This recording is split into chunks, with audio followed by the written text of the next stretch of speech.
The Harrison Group's quarterly business meeting was always a spectacle of power plays and favoritism, but today they'd outdone themselves.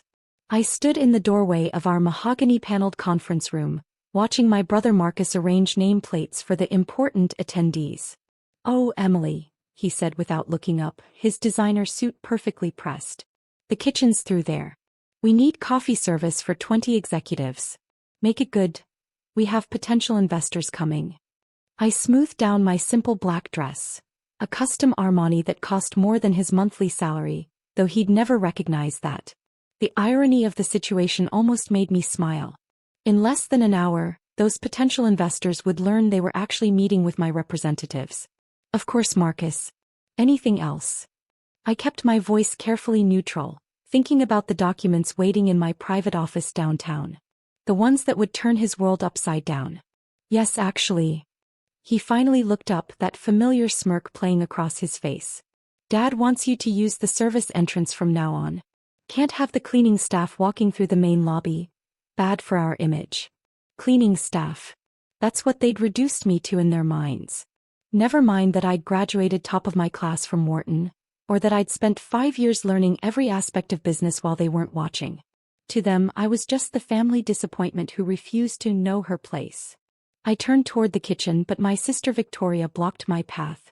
Her Chanel suit probably cost what they thought I made in a year. "Oh, and Emily, try not to break anything this time. These cups are Wedgwood." The memory of last month's incident flashed through my mind. They'd accidentally tripped me while I was serving coffee, then blamed me for the broken cups. It was the final push I needed to set my plan in motion. My phone buzzed quietly in my pocket. A message from my assistant. "Final acquisition papers ready. Board votes in 30 minutes. Shall we proceed?" I stepped into the kitchen, closing the door on their laughter. If they'd bothered to read the financial news, they'd know that Shadow Valley Enterprises, my company, had been quietly buying up shares of Harrison Group for the past 2 years. By day's end, I would own 51% of their precious family business. Another buzz. "Mr. Harrison Sr. has signed the preliminary agreement. He doesn't know you're the buyer." My father. The man who'd told me I'd never understand business because I was too soft. Who'd given my brother control of the company despite my better qualifications. Who'd relegated me to serving coffee while Marcus ran our grandfather's legacy into the ground. I began arranging cups on the silver service tray, each delicate clink a countdown to what was coming. Through the kitchen door I could hear the conference room filling up.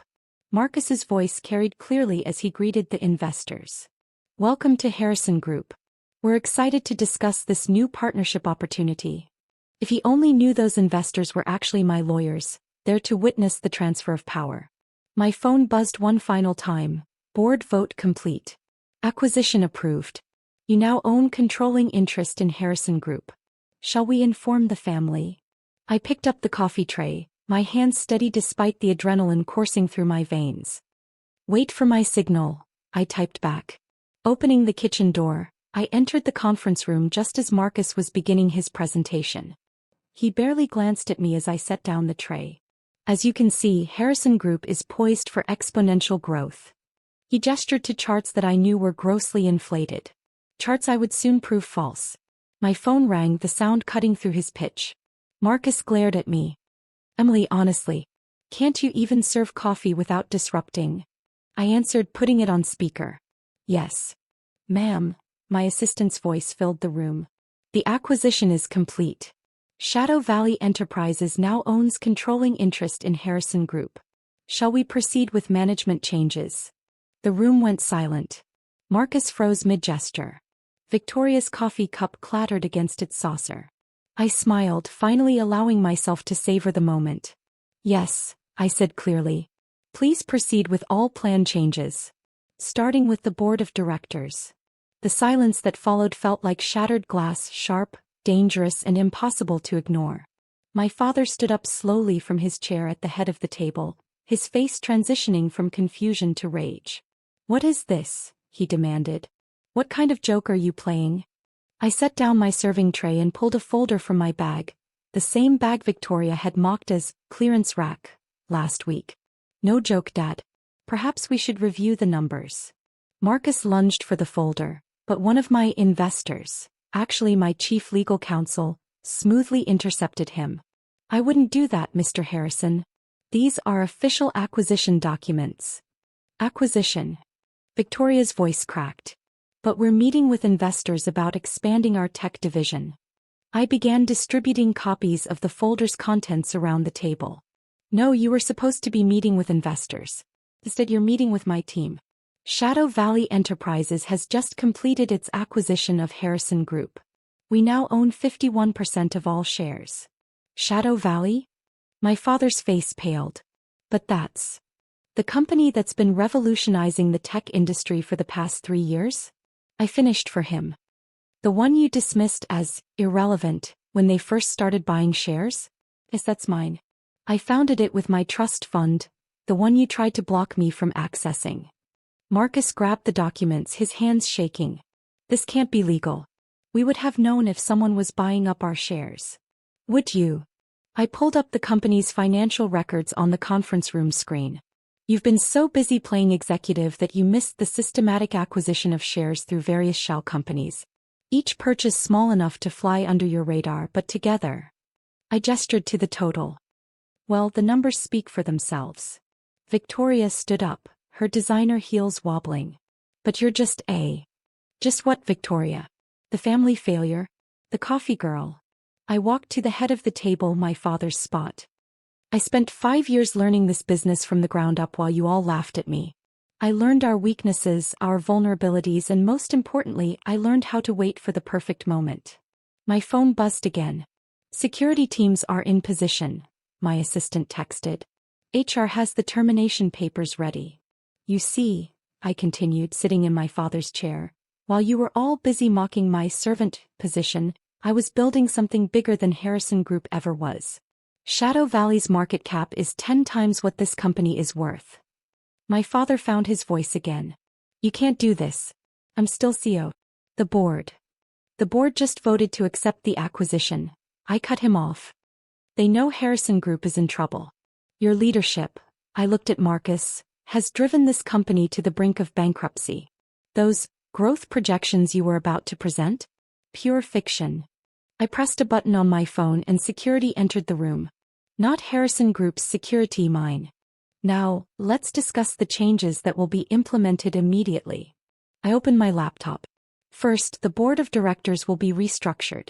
Dad, Marcus, you're both being removed from your positions effective immediately. You can't fire us. Marcus shouted. We're family. I looked at him coldly. Family? Was I family when you made me use the service entrance? When you tripped me with that coffee tray? When you told clients I was mentally unstable because I questioned your decisions? Victoria tried a different approach. Emily, darling, surely we can work something out. We're blood after all. Blood. I laughed softly. Funny how blood only matters when you need something. But you're right about one thing, we are family. That's why I'm offering you both positions in the restructured company. Entry-level positions, of course. You'll need to learn the business properly this time. The color drained from their faces as security began escorting people out of the room. My father remained, staring at me with a mixture of anger and something else, perhaps respect. When? He asked quietly. When did you start planning this? I stood up, straightening my Armani dress.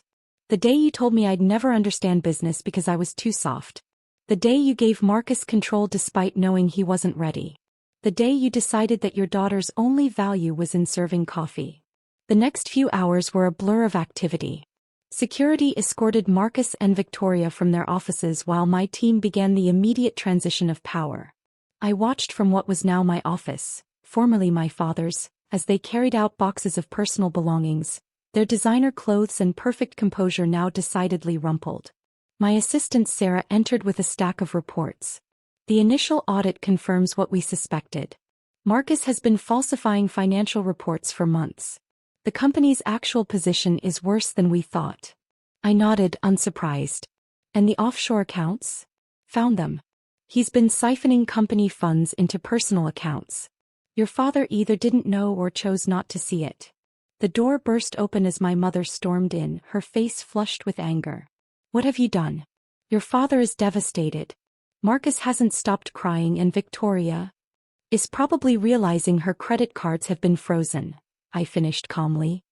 All company expenses are under review, including her business lunch at the spa last week. We're your family, she exploded. How could you do this to us? I stood up slowly, walking to the floor-to-ceiling windows that overlooked the city. Family? Let's talk about family, Mom. Where was this concern for family when Dad made me serve coffee? When Marcus spread rumors about my mental health? When Victoria deliberately tripped me in front of clients? They were just what? Teaching me my place. I turned to face her. Well, I've learned my place. It's right here running the company I now own. My phone buzzed with another update. Board members have signed off on the new structure. Shadow Valley's integration team is ready to begin. Now, I said, returning to my desk, if you'd like to discuss your position in the restructured company, I'm happy to have that conversation. Otherwise, security will show you out. She stared at me, tears welling in her eyes. I don't even know who you are anymore. No, I agreed softly. You never did. After she left, Sarah brought in the latest financial projections. The merger with Shadow Valley would save Harrison Group, but changes would be dramatic. Most of Marcus's executive team would be replaced. Victoria's vanity projects would be shut down. The company would return to what my grandfather had originally built, a solid, ethical business focused on innovation rather than appearance. Late that evening, as I was reviewing transition documents, my father appeared in the doorway. He looked older somehow, his usual commanding presence diminished. The board tells me you're installing new management, he said quietly. Yes. People who understand business isn't about fancy suits and inflated egos. People who've earned their positions through merit, not birthright. He nodded slowly. And us. Your family. I handed him a folder. Inside you'll find job offers for everyone. Entry-level positions with clear paths for advancement, if earned. Even you, Dad, can stay on as an advisor. But understand this, the old way of doing things is over. And if we refuse? Then severance packages will be provided, along with comprehensive non-compete agreements. I met his eyes. Your choice. He opened the folder, reading silently. Finally he looked up. You planned this perfectly. Waited until we were vulnerable. Used our own arrogance against us. I learned from the best, I replied. You always said business was about seizing opportunities. I just seized mine. Over the next few months, Harrison Group transformed. Marcus, humbled by the audit findings, accepted a junior analyst position. Victoria, after a brief attempt at a wrongful termination lawsuit, took a role in customer service. My father, surprisingly, proved valuable as an advisor once he accepted the new reality. The company flourished under the merger with Shadow Valley. Our stock price doubled, then tripled. The tech division, properly managed, became an industry leader. Even my mother eventually admitted that the changes had saved our family legacy, though in a way none of them had expected.